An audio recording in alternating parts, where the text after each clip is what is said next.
சூரியன் மறைந்து இருள் சூழ்ந்தது. தெருவிளக்குகள் மங்களாய் எரிந்தன. அந்த மங்கலான வெளிச்சத்தில் ராமு தன் ஊன்றுகோலை ஊன்றி நடந்து வந்தார். ராமுக்கு கண் தெரியாது. தினமோ இந்த இருளான உலகத்தில்தான் அவர் வாழ்ந்து வந்தார். ஒவ்வொரு அடியும் அவருக்கு ஒரு சவால். வாகங்கள் சீறி பாய்ந்தன. மக்கள் அவசரமாக நடந்து சென்றார்கள். யாரோ ராமுவை பொருட்படுத்தவில்லை. அவர் ஒரு அனாதை, யாருமற்றவர். ஒரு சிறிய டீ கடையில் வேலை செய்து வயிற்றுக்கு சாப்பாட்டுக்கு வழி இல்லாமல் கஷ்டப்பட்டு வந்தார். அன்று டீ கடை முதலாளி கொடுத்த சில்லறைகளை எண்ணிக்கொண்டே நடந்தார். திடீரென்று ஒரு சூச்சல் சத்தம் கேட்டது. அது ஒரு சிறுமியின் அழுகுற.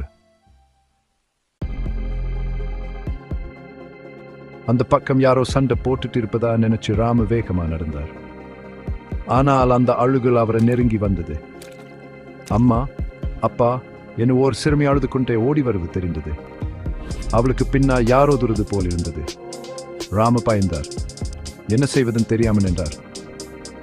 அந்த சிறுமி ஓடி வந்து ராமுவின் கால்களை கட்டி பிடிச்சு கொண்டு அழுதா, ஐயா காப்பாத்துங்க, யாரோ என்ன துருத்துறாங்க.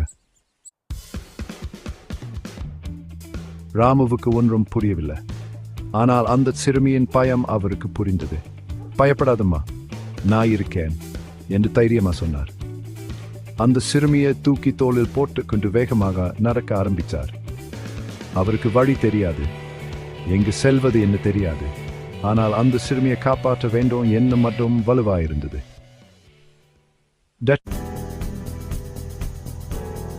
தெருவில் நடந்து சென்ற ஒரு சிலர் ராமுவை பார்த்தார்கள். யாரும் உதவ முன்வரவில்லை. அப்போது ஒரு டீ கடை தெரிந்தது. அந்த டீ கடையின் வெளிச்சத்தில் ஒரு சிலர் பேசிக்கிட்டு நின்றார்கள். ராமு அவர்களிடம் உதவி கேட்டார். அவர்கள் ராமுவின் கதையை கேட்டு அதிர்ச்சி அடைந்தார்கள். உடனே அந்த சிறுமியை தேடி சென்றார்கள். அந்த பெண்ணை பத்திரமாக காவல் நிலையத்தில் ஒப்படைத்தார்கள். ராமுவின் துணிச்சலையும் மனிதநேயத்தையும் அனைவரும் பாராட்டு